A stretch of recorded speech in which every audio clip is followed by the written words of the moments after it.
Imagine this. You wake up, go through your daily routine, eat, work, play games, and sleep. All while living your life as it feels real. But what if it wasn't? What if your entire existence, every thought, every action, every person you interact with is part of a highly advanced simulation? This idea, known as simulation theory, has fascinated philosophers, scientists, and technologists alike. It suggests that our entire universe might be incredibly sophisticated virtual reality created by a more advanced civilization. The theory gained mainstream attention when Nick Bostrom, a Swedish philosopher, proposed that if it's possible for advanced civilizations to create simulations of their ancestors, then it's very likely we are currently living in one of those simulations. Bostrom's argument centers on three possibilities. 1. Advanced civilizations never reach the stage where they can create simulations due to self-destruction. 2. They reach that level but choose not to simulate. And 3. They create so many simulations that the odds we are in the original real world are incredibly small. Now, let's consider gaming. Think of how far we've come from simple pixelated games like Pong to incredibly detailed worlds like those in The Legend of Zelda Breath of the Wild or Red Dead Redemption 2. In these games, you can explore vast landscapes, interact with NPCs, and experience dynamic weather systems, all in a virtual space. Imagine if one day our technology advances to the point where we can create simulations so detailed that the character would believe they are living real lives. Would those virtual beings know they are part of a game? Here's where it gets deeper. If we're in a simulation, who are the players? Some theories suggest that we, humans, are the avatars being controlled by entities outside of the simulation. Just like you control a character in a video game, others think that our consciousness may simply be running as a highly complex algorithm. What does that say about free will? Do we truly have control over our actions, or are they predetermined by the code of our universe? As intriguing as simulation theory is, it also brushes up against psychology and human perception. Our senses of sight, sound, touch are how we interpret reality. But senses can be fooled, right? Think about how easily our brains can be tricked by optical illusions, or even dreams, which feel real while we're experiencing them. In the digital world, virtual reality can already make us feel like we're in different worlds by fooling our senses with sound and visuals. It's not hard to imagine a future where virtual experiences are indistinguishable from real life. Here's an interesting twist. Philosophers like Rene Descartes pondered the nature of reality centuries ago. He famously said, "I think, therefore I am," as the only thing he can be certain of was his own mind and thoughts. Now, in a world of advanced tech, we have to ask, what if the mind itself is just being processed? The simulation theory has been met with skepticism too. Many scientists argue that the resources required to simulate an entire universe with such detail down to individual atoms would be astronomical. Even the most advanced civilizations would struggle with the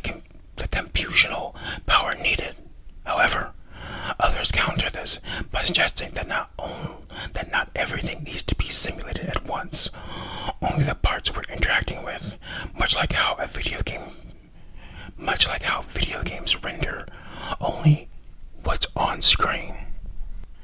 As for technology companies like Elon Musk's Neuralink are already, as for technology, companies like Elon Musk's Neuralink are already working on creating brain-computer interfaces where human consciousness could one day be uploaded into a digital realm.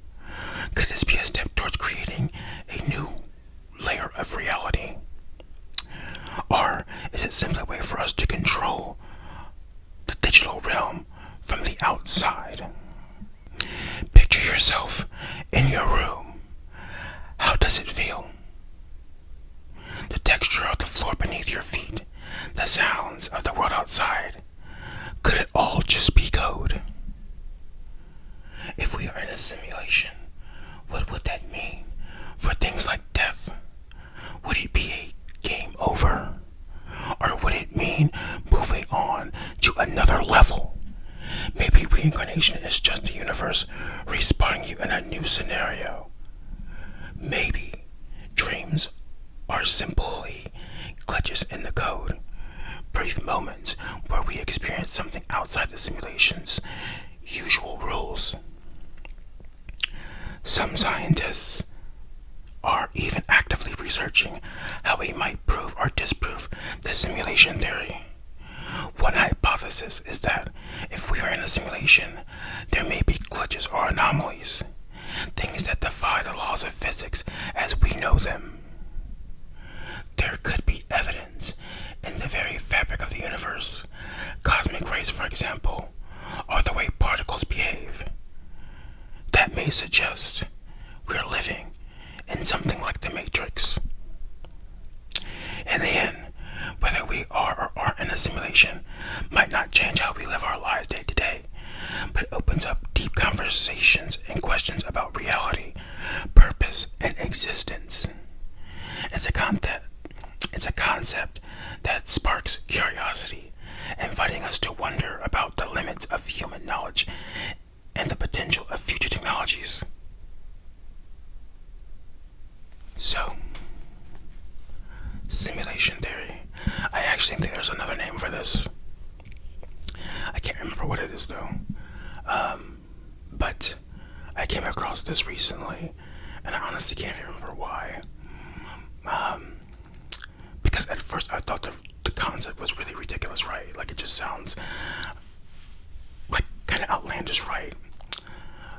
Because all of the things that we know to be in a computer, you know what I mean? Like atoms, like cells, all that down to such minute details. It just seems kind of impossible, right? But I forget where it kind of had me like, oh, maybe it was the part where it mentioned, what did it say? It said, like the instances, maybe like the way not everything's loaded in a video game at once, right? So, like in Grand Theft Auto, the game is rendering like as you're moving towards it, right? Because it can definitely, if say something's wrong with the game, like with the internet or something, and you're going into a zone faster than the connection can keep up with it, then it'll be like all blank and gray, right? And then everything will start to materialize, right? And so it's kind of similar to that. It's like, well, but then I was like, well, who am I, right? So it's like, well, what if I'm like the NPC in a random game, you know what I mean? Where it's like you go into a shop and, that NPC is selling somebody or is selling something. But like, in Pokemon, when you go to any of the stores in the games, there's always those random people like in the stores, shopping.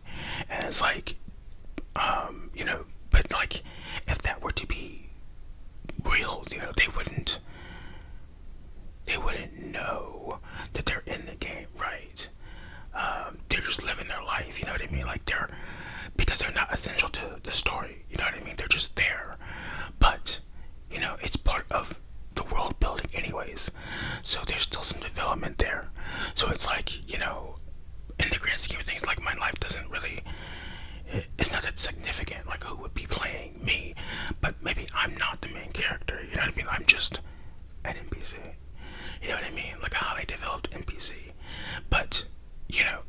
scheme of it, like in comparison to like whoever the main character is, like I'm basically not even developed at all, right?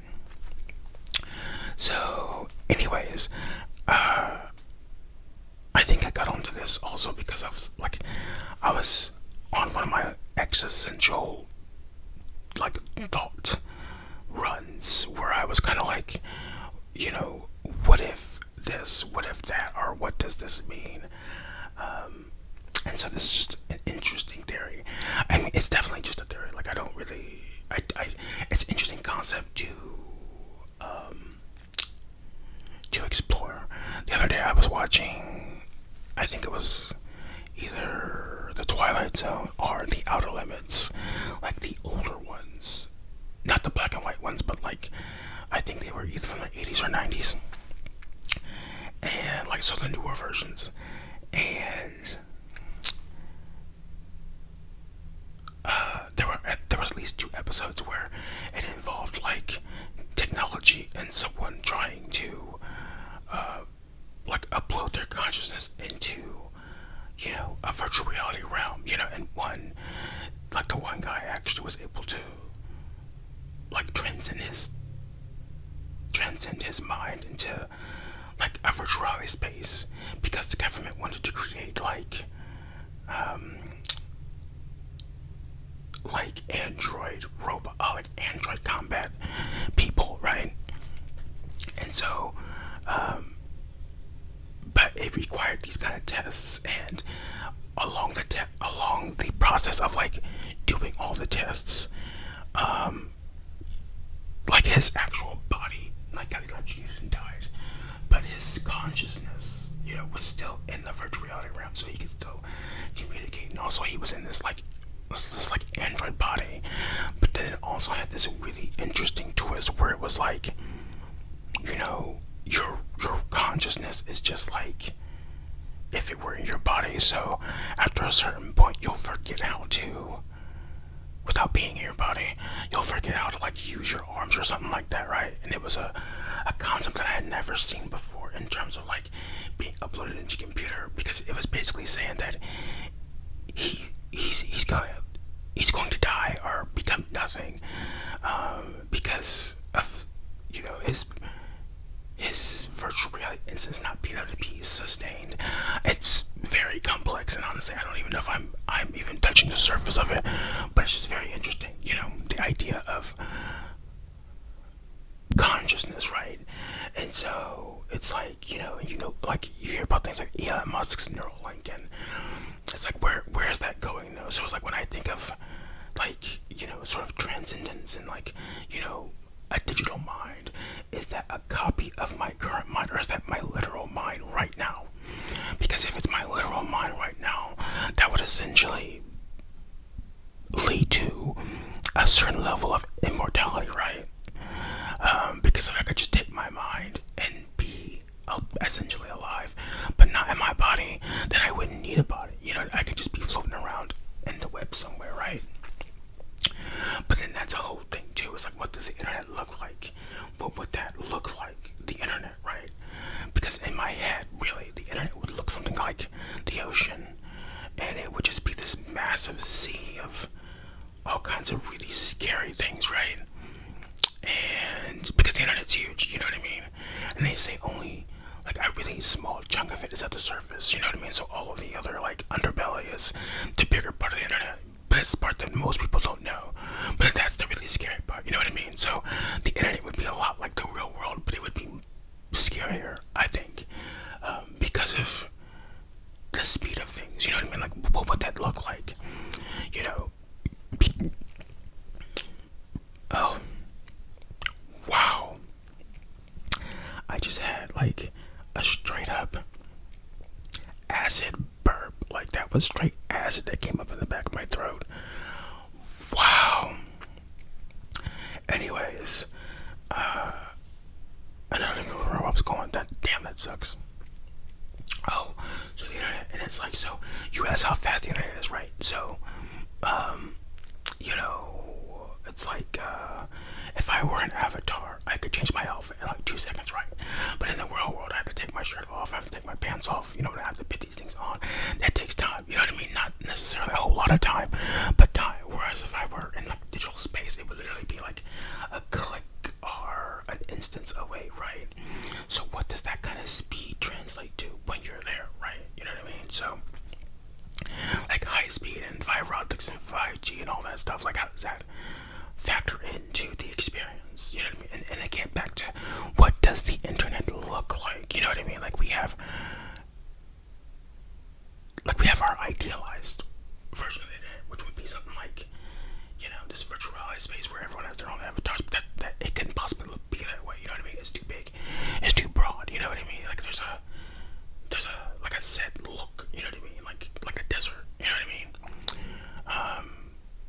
And it's like you could create spaces that make things look different, but it's like, what does it look like as a whole? You know what I mean? Like say if I were to look at Jupiter and like, you know, the surface of Jupiter, or like overall, like where, you know, it just looks like indistinguishable planet, right? You know what I mean? But there's a whole lot of that planet.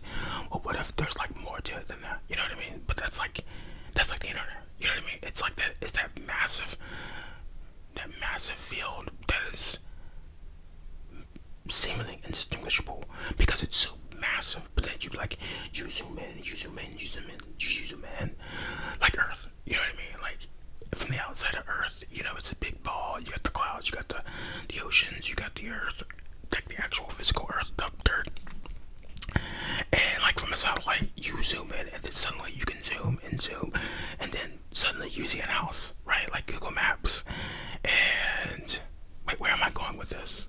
Like I think I've literally lost where I was going with that. Oh, but it's like, you know, it could be like that in terms of what the internet looks like. You know what I mean? Like it could be small, and then back to the whole rendering thing. Maybe it's just like, you guys ever seen that old episode of The Simpsons where Homer like becomes 3D and he goes into like the digital world or something like that?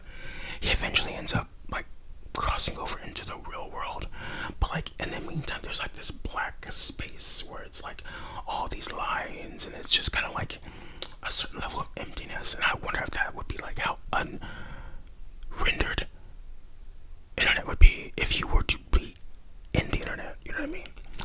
So anyways, that's just something I found interesting and figured I would just kind of, you know, whisper a bit about that and kind of gauge where everybody else is at on that. You know what I mean? I think it's just an interesting concept. I don't actually believe it or anything like that.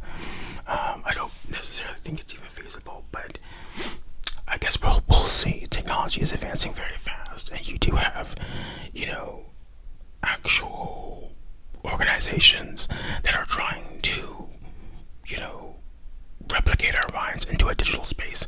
And who knows what that could end up looking like in the very end. So,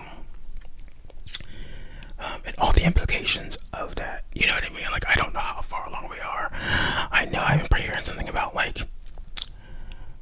there was a guy on Elon Musk's Neuralink. He had like a brain, like a chip in his brain, or something like that. And also with monkeys, but the monkeys were dying. I don't know where I'm going with that, but it's interesting to see because they're clearly taking it very seriously to some degree. So I'm just wondering, like, if I were to look it up right after this video, like, to see like where are they at right now, even in the early stages, what are they trying to achieve? You know what I mean? So I think that's it for this video. If you stuck around to the end, thank you for watching, and I hope you enjoyed. I hope this was a bit thought-provoking. And you know, if you want to talk about it in the comments, like drop a comment, and let's discuss some existential, metaphysical, you know, crazy things that we don't really know what we're talking about, but we're going to talk about it. So, but thank you for watching, and I think that's it for this video. So, yeah, I will see you guys in the next